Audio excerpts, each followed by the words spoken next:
programang ito ay rated SPG, striktong patnubay at gabay ng magulang ang kailangan. Maaaring may masiselang tema, lengguwahe, karahasan, sexual, horror o droga na hindi angkop sa... But now that Giselle knows who you are, ano gagawin mo? Wala. Dahil matagal ko na siyang pinatay sa isip ko.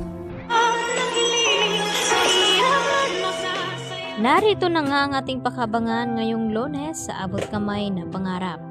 Kinausap nga agad ni Eric itong si Justin at dito na sinabi na ngayon nga ay alam na daw di umano ni Giselle ang tunay niyang pagkatao, ano daw ang gagawin dito ni Justin.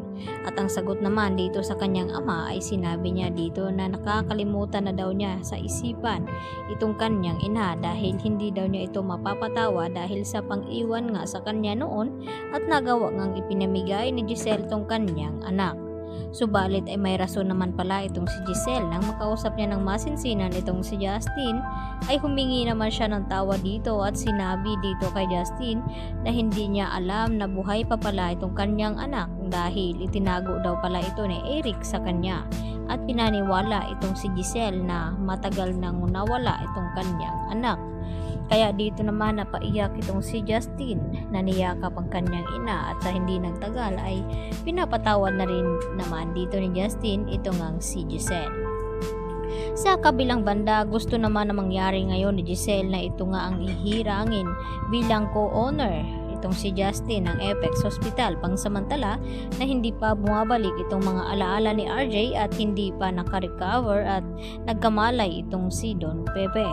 Kaya agad naman na pumayag itong si Justin sa gustong mangyari dito ni Giselle. At dito nga nagulat ng husto itong si Zoe at itong si Moira nang mabalitaan nila na buhay pa pala ang anak ni Giselle na si Justin. At ito naman ang makakalaban dito ni Justin itong si Zoe at ito nga si Moira. Samantala dahil tumitindi na rin naman itong sakit at naramdaman dito ni Lynette kaya ang gustong mangyari ni Carlos Benitez na magbakasyon daw muna sila ni Lynette at ang kanyang anak na si Annalyn nang sa ganon ay gumaling ito at maibsan ang stress na naramdaman ngayon ni Lynette at trauma sa nangyaring ang pangloloob sa kanilang bahay.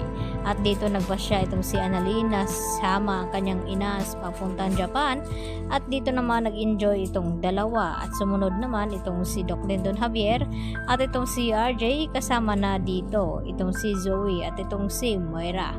At sa hindi inasahan ay namasyal nga itong si Lynette at Annalyn ay dito naman napansin ni Annalyn itong gloves na naiwan sa lamesa at dito niya sinabi kay Lynette na naiwan daw ng babaeng iyon na mabilis umalis at hinabol naman ni Annalyn ang babaeng iyon.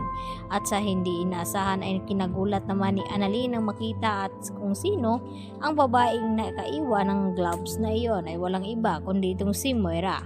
Yun pala ay makipagkita itong si Moira dito nga kay Carlos Benitez upang pag-usapan ang kanilang plano laban dito kay Don Pepe nang kung magkakamali na nga ito at kung anong hakbang na ngayon nga ay alam na ni Moira at Zoe na may isa pang tagapagmana pala itong si Don Pepe at walang iba kundi itong anak ni Giselle na si Justin at malaking balaki daw ito sa kanilang mga plano at hadlang kaya kinakailangan na magawan daw nila ito ng paraan. Kaya agad na tinawagan nga ni Moira itong si Carlos Benitez at magkita daw sila. At magugulat naman itong si Lynette at Annalyn na pati ba naman dito sa Japan ay magawa silang sundan dito ni Moira at ni Zoe.